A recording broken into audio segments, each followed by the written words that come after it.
Alright, so I'm back, and today we're going to be taking a look at the Transformers Takara Unite Warriors Blades. This is going to be the first part of the Defensor review.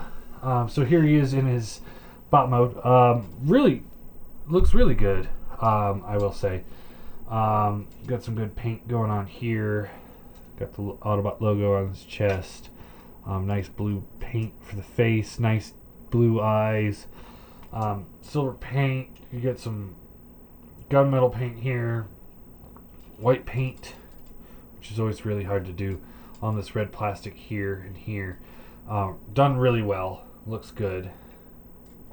Rescue across the side, silver paint on the propellers back here, silver paint on, oh no, that's just gray plastic. But you got white paint on that. Looks really, really good.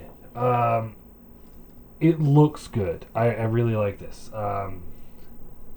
Again, you know, Takara shows Hasbro what they're missing out on. And I know there's a lot of people out there that are Hasbro fanboys and they don't like Takara because it's a little bit more expensive. But sometimes you get a little bit better quality and it's worthwhile, I say. So head is on the ball joint. You get up, down, left, right. Works fine. Nice tight ball joints for the shoulders. So you get up that far, all the way around. There is a forearm swivel, nice and tight. Not too tight, but not loose to the point where it's worthless. Elbows. You see, it's got a little bit of a wiggle to it, but it's super tight too. So, and it's got that ratchet in there. So it's like you could actually pose him, and he could hold a pose. He could hold a weapon. He can hold the big dumb foot gun thing, although that throws him off balance. As you can see, there. Just have to lean it back a little bit. So there's that. Waist swivels. Hips are on nice tight ball joints. There's a thigh swivel. That one feels a little looser than I would like it, but also it's not enough to make me complain, really. Knee swivels, same thing as the thigh swivel. It's like it moves freely. It's not tight enough, or it's not tight where I would like it, but it's good enough. And that's him. Single black cast gun. Wish they would have thrown a little paint in there. If I end up buying a set, I might do that, but I don't have a place for combined horse in my collection. Aside from my G2 sets. Yeah, the G2 sets. But this isn't G2, so I hope they make a G2 set of this. But this plastic, the plastic quality on this guy, the thickness of it, the paint quality, and the QC, just makes him so much better than anything that I got with the G2 set. This thing is top notch. I mean, I don't have any complaints about this figure. Let's get him to transform real quick. Head goes back. This comes back down. This folds up. You want to pull this section here up. This will rotate around. Split this section and this section.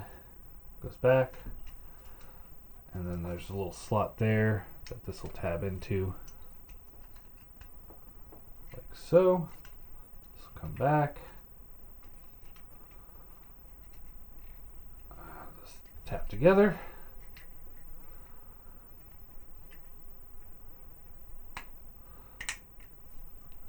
And that closes all up. This will come down. These will tab into place here and here. Rotate the propellers out, and there you go.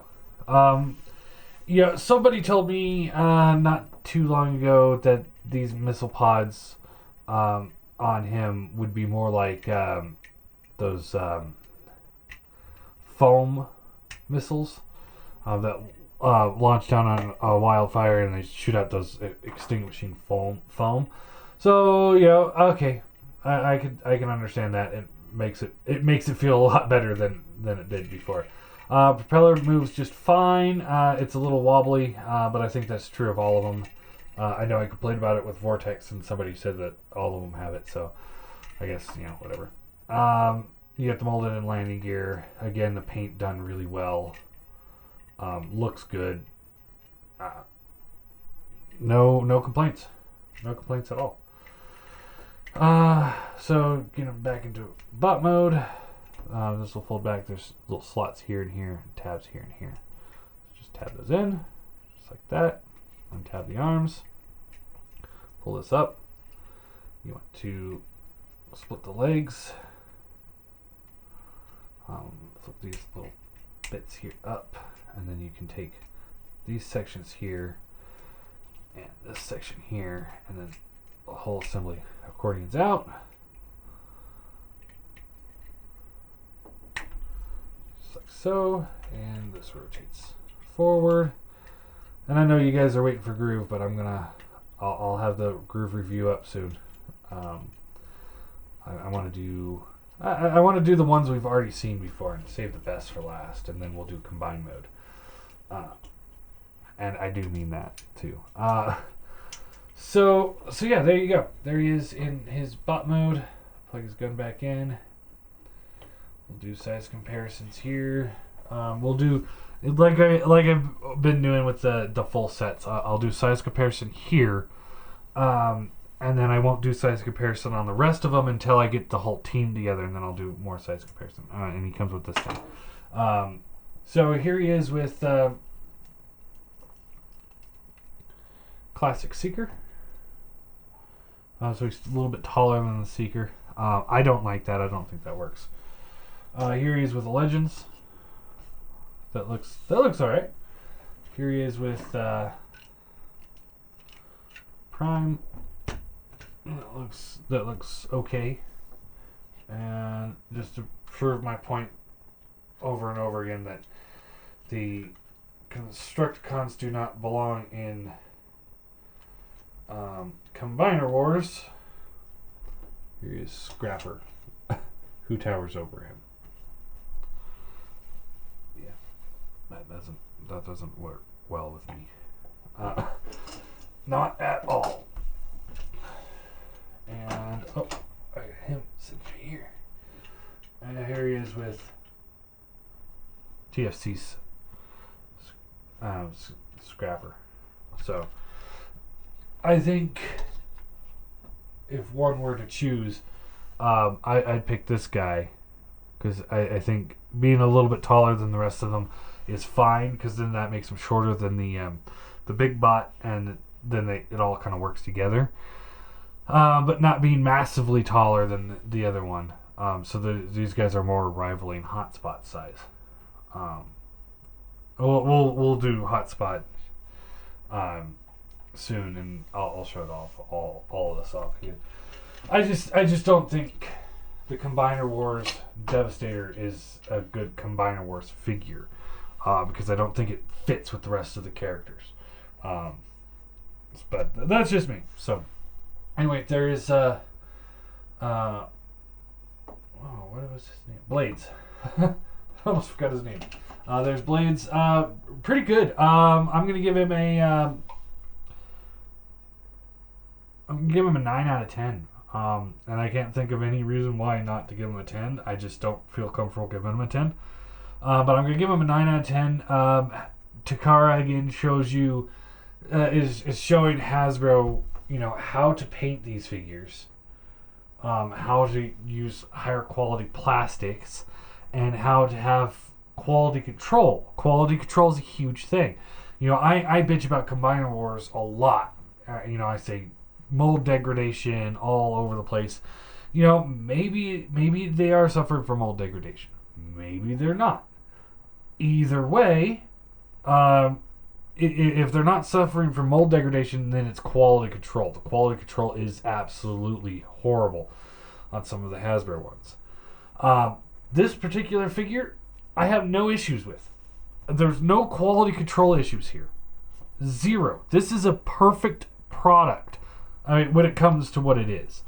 And the set costs $150, so it's just a little bit more than the Hasbro one, because the Hasbro one goes for about $100. So, in the end, it's like, a little bit extra money. About $10, I'd say. $13 more per figure. And I think it's money well spent. I do. I'd gladly spend $13 more on a figure to get no quality control issues and better paint apps. I would gladly spend that. Hasbro, I hope you're listening, because if you raise your deluxe prices and put them back into an appropriate deluxe scale, fixed out all the quality control issues and did better paint apps, I would pay it. I'm sure a lot of other collectors would too. Kids, maybe not so much, but you'll have the collector market. I'm willing to pay a little bit more to get a quality figure. Anyway, there's Blades. We'll move on to First Aid next.